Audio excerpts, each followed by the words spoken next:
بسم الله الرحمن الرحيم.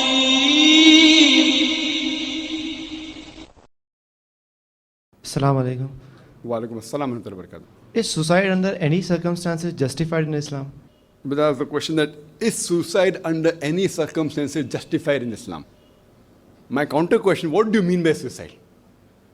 Suicide means a person wants to end his life. And most of the cases, suicide per se, is the person who's fed up of life. He has got so many problems. He doesn't have money, or he's got in loss of business, whatever, and then he ends his life. This is haram in Islam.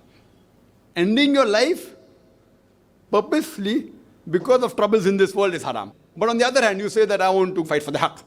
Time Muhammad sallallahu alaihi wasallam, the enemies who fought against the Prophet, and you say, I'm going, we know that we are a small number. We are 300, they are 1,000, 3 times more. The chance of us surviving is little. In normal terminology, it will cause suicide. So that time, fine, I want to fight for the haqq. And while doing that, I'm ready to die. That's a different question. So you'll become a martyr. The question of suicide per se, you should define what does it mean. And I know that your reference may be in context to suicide bombing. Correct? Suicide bombing, or going for a particular thing. The question didn't say that, but I'm in the field. So more of suicide bombing. The difference between suicide bombing and committing suicide. Suicide per se is haram. But if you ask me, suicide bombing, as I said, individual case you have to analyze what does the individual case say. If it's one individual who takes a decision and does it, it's totally haram in Islam.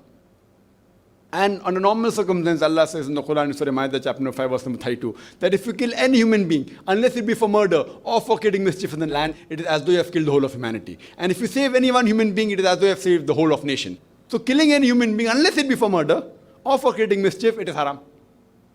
But now under circumstances, if you analyze, at the time of the Sahabas, what they did, if you call it modern terminology, it is called as suicide. So what we have to realize, that individual person taking a decision is totally haram. The scholars are divided. Some group of scholars say that under any circumstances, suicide bombing is haram.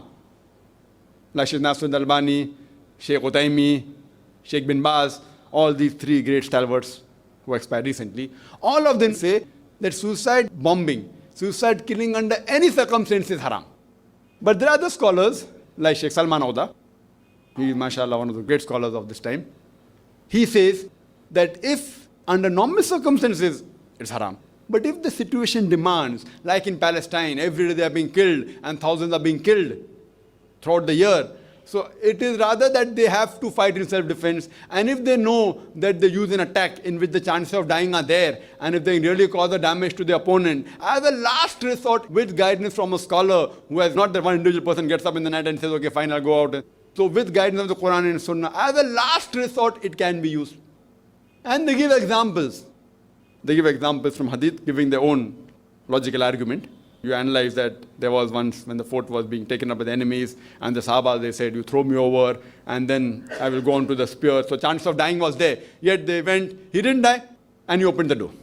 So there are exceptions to the rule, so scholars differ. One group of scholars say it's totally haram under any circumstances. Some scholars say as a last resort, if it's done with guidance. There's no other alternative. Because the person doesn't want to end his life.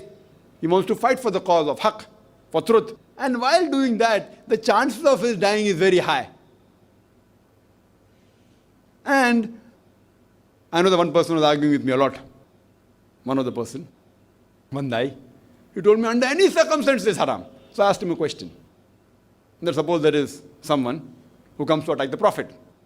Hypothetical. And if you are present in between, and you come in between the crossfire, he's fighting. You know that if you jump in between, you're going to die. But while dying, you save the Prophet. Will you jump? Of course I'll jump. But that's suicide. But it's haram. For the Prophet, I'll do it. But now you're saying suicide is haram, then how come you come in between?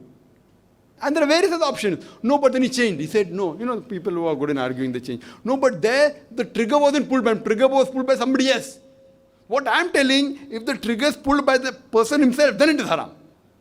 Here the trigger is pulled by the enemy. Suppose there's a person who's very good, hefty, etc. He's there. He wants to kill the Prophet. And you come in between. And you catch his hand.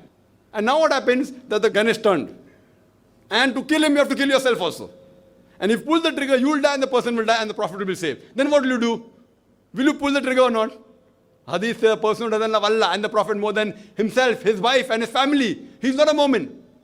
Will you pull the trigger? He said yes. But that's suicide. Imagine, and it's a situation which happens.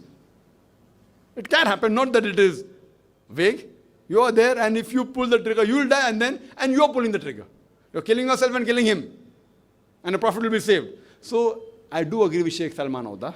As a last resort, if under certain circumstances, you know that the loss that is there is less and the gain is more, following all the rules of the Sharia, following the Quran and Sahih Hadith, as a last resort, under guidance, not to get up in the morning and take a decision on your own, it's totally haram. Killing any human being is haram. In that context, as a last resort, it can be used, and I do agree with Sheikh Salman Auda. Hope that answers the question.